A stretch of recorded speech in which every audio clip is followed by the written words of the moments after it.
If you follow my channel for any length of time, one of the things that I do every weekend is pull up the All In podcast, which is really a podcast that has historically been about Silicon Valley, venture capital, early stage, late stage. Um, and recently, obviously, we've gone through quite the change in Silicon Valley. Dana was gracious enough to share with us her stressful journey and story with Silicon Valley Bank last week. Go check that out if you haven't. It really sees what a CEO had to go through over a couple of days and weekends. But what I want to do here is really dig into something the All In podcast has been telling us is coming, and that is a reevaluation, a clear understanding of burn rate and how a early stage company will need to interact and communicate with their venture capitalists. I think it's great for the All In podcast to talk all high and mighty as billionaires. We're going to talk to somebody at the ground, building a company, making decisions in a changing environment. And to do that, we're bringing the CEO of Hemlane, Dana Dunford. How you doing, Dana? I'm great. Thanks for having me again this week. Absolutely. So I asked you this earlier. I want to get it on record. Is the All In podcast something that is in your do you watch or listen to the All In podcast as of yet? Yeah, so I don't on a regular basis. Of course, I follow I read a lot of the posts and stuff like that from David Sachs about burn multiple and things like that. So I definitely keep up to date with what the VCs are looking for. And then a lot of it I obviously hear from our VCs, probably very similar on the trend side. Yeah, so David Sachs would be the one I would imagine is in your radar, right? David Sachs is known as being a cloud or a SaaS kind of investor, early stage, all of that. So that makes perfect sense that he's on your radar.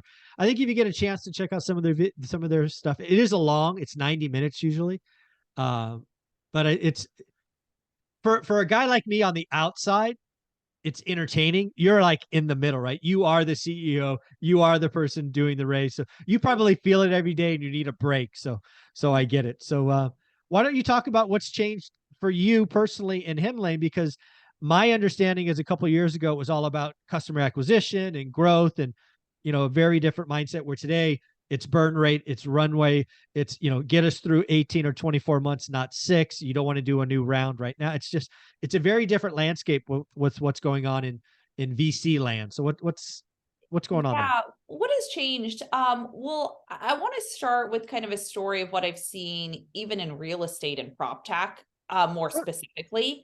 Okay. With a lot of platforms and just technology and innovation in this space. One, I think innovation is fantastic.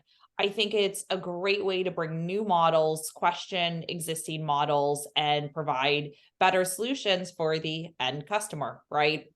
Um, However, there's been a lot of talk and thoughts about, well, what is scalable and what actually makes a company incredibly successful. And I think the underlying and kind of uh big point that everyone is kind of missing with these new questions is, hey, a lot of these VCs are asking about scalability now. This whole grow at all costs your top line. There's a lot of companies that can grow their top line and make the company look incredible. But then you look at their expenses or their unit economics, and suddenly you say, either one, this isn't a tech company. It's like it's branding itself as a tech company, or two, they just haven't been financially prudent, and now we're in a situation where the health of the business, it can't go public, it can't get those same valuations in the public market. And so let me give you an example. One of those examples would be WeWork, that we all know about. Watch We Crash. I mean, it's not exactly how the story went, but a good a weekend There's walk. enough truth in that There's makes it enough, interesting. yeah. And I think unit economics were there, right? It was, the top line looked fantastic, this revenue growth.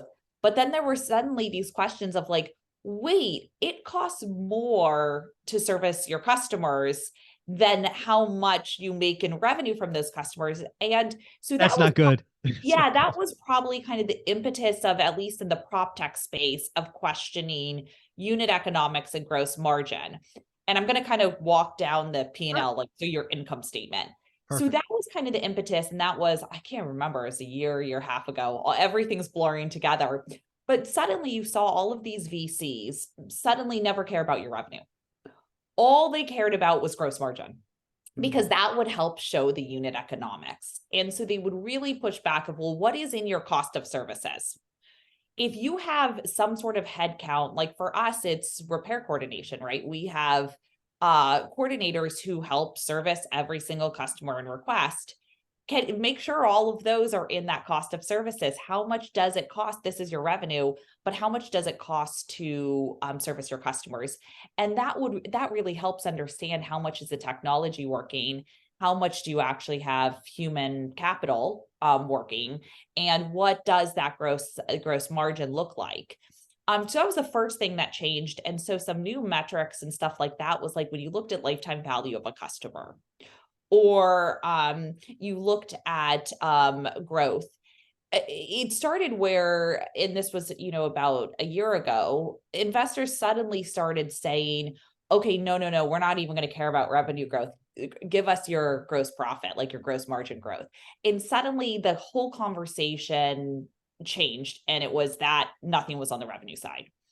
So that was number one.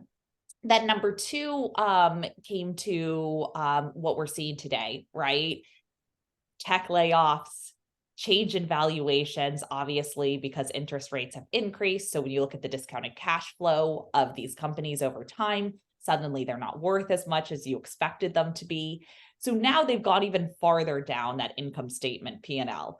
And now they're going straight to the bottom and saying, hey, you can't hide anything in those expenses. So in your operating expenses, so it goes like your revenue, if you remember your accounting classes, obviously then your cost of services or cost of goods sold. For a software company, it's cost of services, if it's a SaaS platform.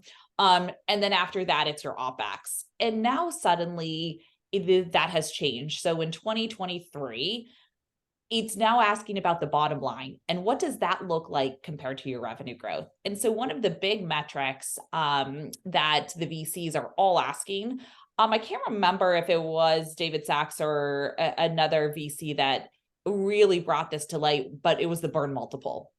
And basically saying, what is your net burn? How much cash are you burning? Divide that by your net new recurring revenue. So your annualized recurring revenue. And that is the one variable that they're checking every single day. And they're saying, hey, if you have it under 1, you're amazing. If you have it at like 2, you're good. If it's over 3, it's bad. You're not going to be raising money. And so what I really like about that is it's now bringing to light that you don't only have to be a good innovator, you have to innovate, but you also have to be able to operate. You can't say I'm going to the moon without knowing how you're going to actually be able to get there. And so that has really changed the game of VC. I expect when you look at it, I think companies are going to start raising less money, in part because they're watching their OpEx. They're not going out and burning through capital at all costs. And I also think it's going to be a wake-up call in the tech world. I think a lot of tech companies have been incredibly bloated. It's almost been, hey, I work at this tech company, high salary, this, that, whatever it is. Now it's going to say, who are the people who are actually the innovators, who are really executing, really driving innovation? And now you're seeing that with the resetting of all of these companies, that they're looking at their burn multiple and they're saying, it's above 3 or close to that, we got to start cutting things. And so I think it's really good for the tech world to grow up. I think it's good for them to look at how do we operate like other companies have over time, and that we don't fall and crash and burn, and we set those expectations early. I also think there's a balance. You also want to innovate, and when you're innovating, sometimes you got to do some of the impossible things, and that takes capital. But it's setting those expectations of what is that? How do we get there? Even at the beginning, if you have to burn a lot to get to wherever you're going, you are going to have to set those expectations with VCs of, well, here's exactly how we get there. And here's why we're going to have a burn multiple of 1 or whatever it may be. And so I think there's always a balance there. I think also founders are realizing, hey, in the very early stages before you raise capital, you have time in your favor. If you don't raise capital from outside folks, you can take as long as you want, but the Yeah. second that you raise capital, you're going to have to show those numbers, and time is against you. And so that's, I think, another thing that really has come to light. Yeah, I think there's a couple of things I want to hit on here because I've been through a cycle like a cycle like this. It was called the dot-com crash. It's very Yeah. similar. Yeah. I think what's going to transpire by the end of the year, certainly by Q2 of 2024, is there's going to be a lot of, I'll call it tech companies, for lack of a better term, that simply cease to exist. They either go bankrupt or they get bought for pennies on the dollar.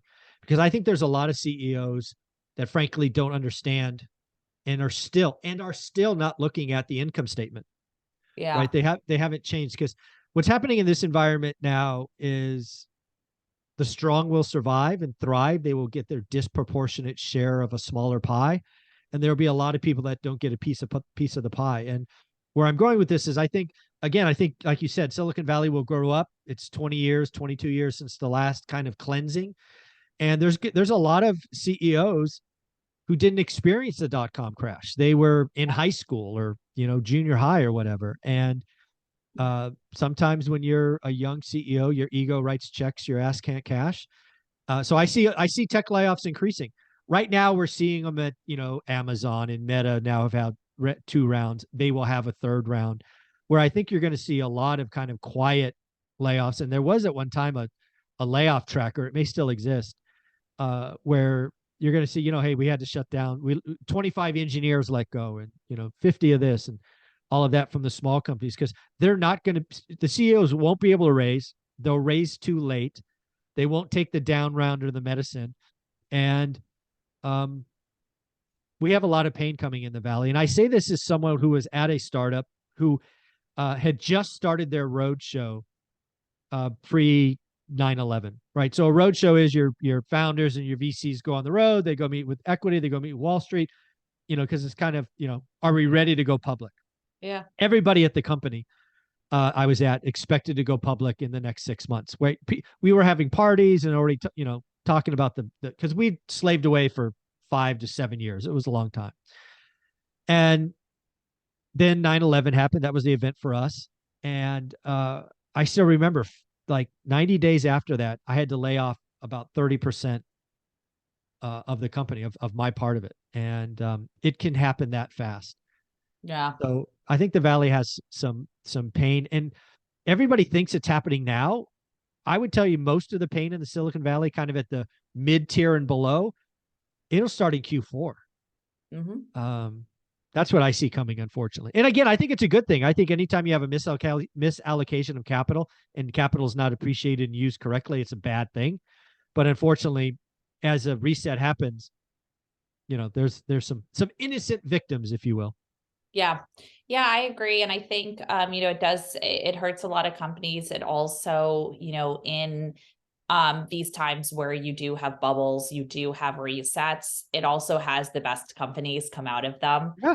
The ones who are innovative, really truly providing a service that it's never been provided by before, and have a good operating team in place. So yeah, there's that balance there. And I think you're right. I mean, most of the CEOs didn't go through the dot-com bubble. Like, they're my age, they were in middle school, at that time. They didn't experience the pain at all. And yeah, I think it's good. I think resets are always good from that perspective, because yeah, the easy days of capital and all of that is over. So yeah. Yeah, and then the last thing I will say here, and why I think Hemlane's ahead of the game, is the other thing that will happen is 18 months ago, you could raise significant amount of capital on an idea and basically a tool or a shovel. What will win in the future is a platform and a solution. And those words may not click with you. Think about them.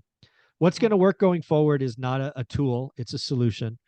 And yeah, and you got to really prove it, right? The fact that you used to be able to raise $500,000, $1 million on a freaking PowerPoint was crazy. It's crazy. So those days are over. Yeah. Yeah. So Dana, where can people go out and find you and track what's going on with Hemlane? Watch how you're running the company, steering it, adding functionality. Where could they do that?